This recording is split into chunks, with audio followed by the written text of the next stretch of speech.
Hey everybody! Today I want to talk to you about raising your own level of kinesthetic awareness and gaining insight as to the structures and movement of your own wrist. We know that the wrist connects the forearm to the hand. It's probably the most complex joint of the body. It consists of 9 different bones, one being the radius, which is the bone of the forearm on the thumb side, the other 8 being carpals, which are each about the size of a penny, arranged in 2 rows down here at the base of the hand. Interestingly, there's a teeny tiny joint between each of those 8 carpals, which allows us to do things like extend our fingers really far. You'll notice that the hand seems to get wider.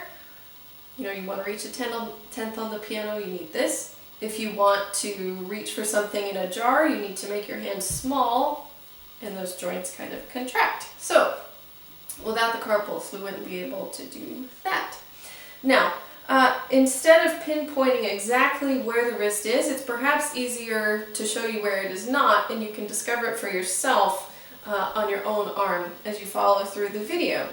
You'll notice on the pinky side of the forearm there's a rather bony protrusion, just a big bump right down here, maybe an inch below your palm or so. This is called the ulnar styphoid, and it's where lots of ligaments and tendons connect.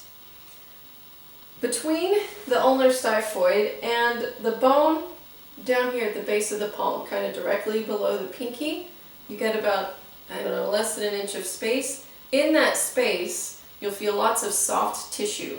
That's where the joint of the wrist is. We can go through the same thing on the thumb side. So about an inch below the base of your thumb, you'll feel another bony protrusion, not as big as the one on the other side, but it's there. You find that, and then find the base of your thumb.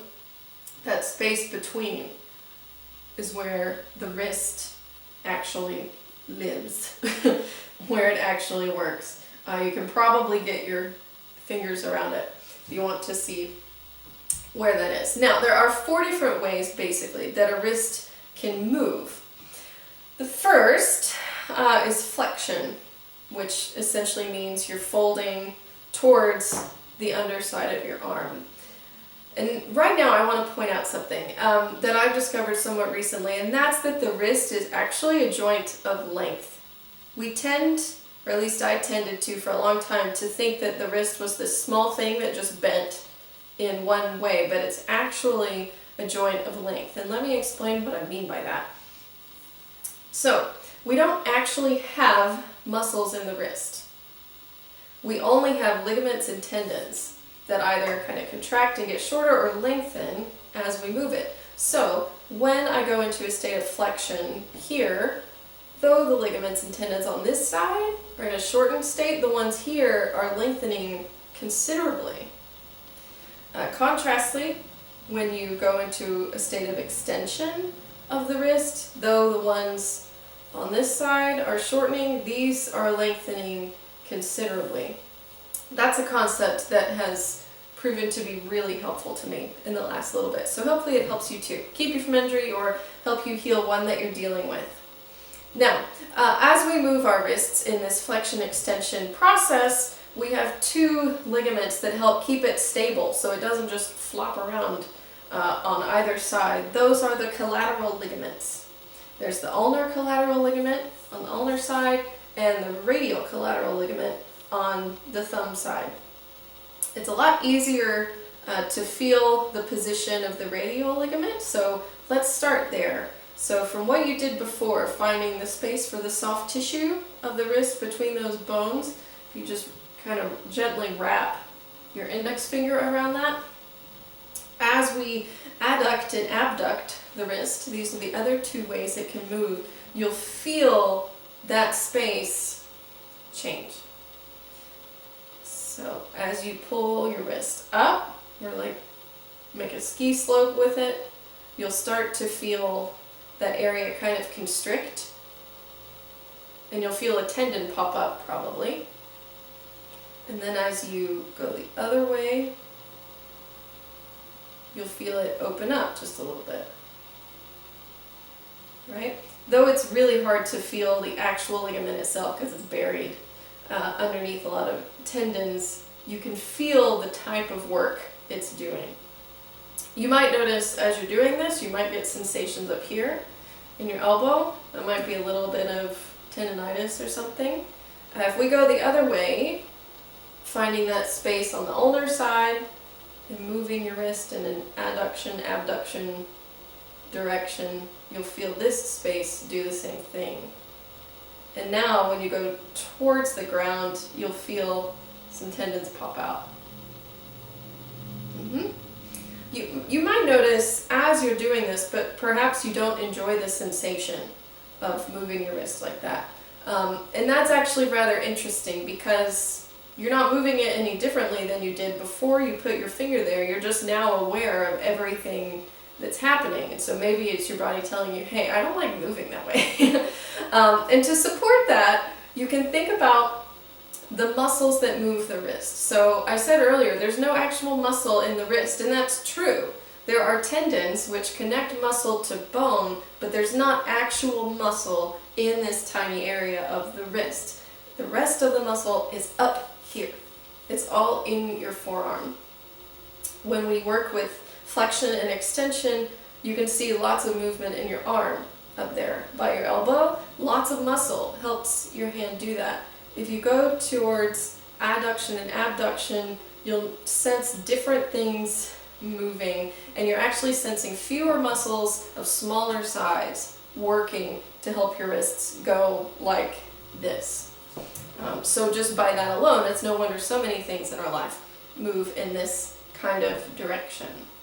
At this point, before I just show you my experience of the handwriting discovery exercise, I just want to say a few things about kinesthetic awareness, and that is that it's not an intellectual sense, even though it often begins that way. So though I write a lot about how the body works, and I look at a lot of diagrams of the skeleton and the muscles, because looking at a correct body map, at how the actual structure is made, informs the kinesthetic awareness of what you should feel when it moves.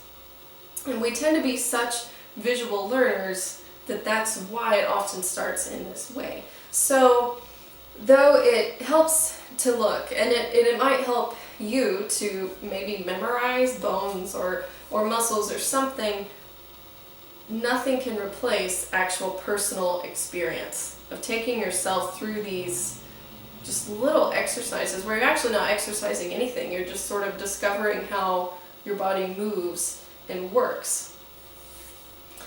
The last thing that I'll say in regards to kinesthetic awareness is that for us as players, we have a sort of hurdle that we need to get past, and this is the concept of end gaining, and this is yet another term that I've taken from Alexander Technique. It simply means that we begin to play, to move, with such a focus on the result, on some particular sound, on whatever it might be, that we actually kinesthetically blind ourselves. We're totally unaware of how we're actually moving. So we all do this from time to time, and that doesn't mean that it's bad to have a deadline, that it's bad to need to perform a certain way, that it's bad to have an assignment, musically speaking. None of that. It just means that we have to be more conscious of developing kinesthetic awareness because of how our brains are wired. They're wired to help us reach the goals we set out for ourselves, and that tends to overpower discovery of kinesthetic awareness. So all you have to do is just consciously discover it. And something that I like to do, that I still do, that I started doing a few years ago, is to take a little excerpt of whatever I'm working on. And it helps, honestly, if it's one of the harder excerpts of a piece of music that you're playing, to take that and for 10 to 15 minutes, play it as many different ways as you can. And I don't mean musically interpret it in as many different ways as you can. I mean to physically play it as many different ways as you possibly can.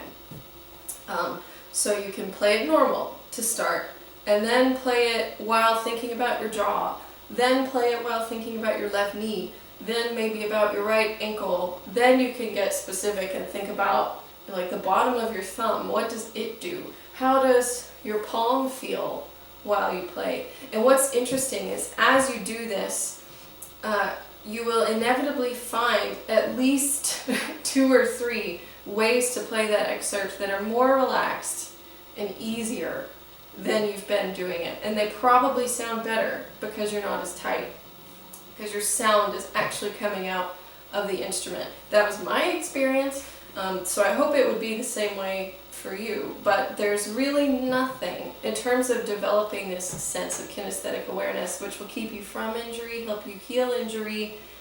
There's nothing better than just experimenting and trying to feel these things for yourself. The last part of the video, I'm just going to talk through the exercise I mentioned of handwriting. So we write all the time. And something we tend to do is really grip whatever you're writing with really hard. And it's really simple, this exercise. Choose a sentence to write. I'm going to write one of my favorite quotes. And all you do is just relax as you go. So for the sake of the video, I'll start a little tighter than normal. So you tighten here, tighten your wrist. You can even grate your jaw if you want to. Start writing. Get a few words in, and then relax a little bit. You can relax your jaw, relax your shoulder, maybe all the way down to your elbow. Write a few more words. Relax even farther.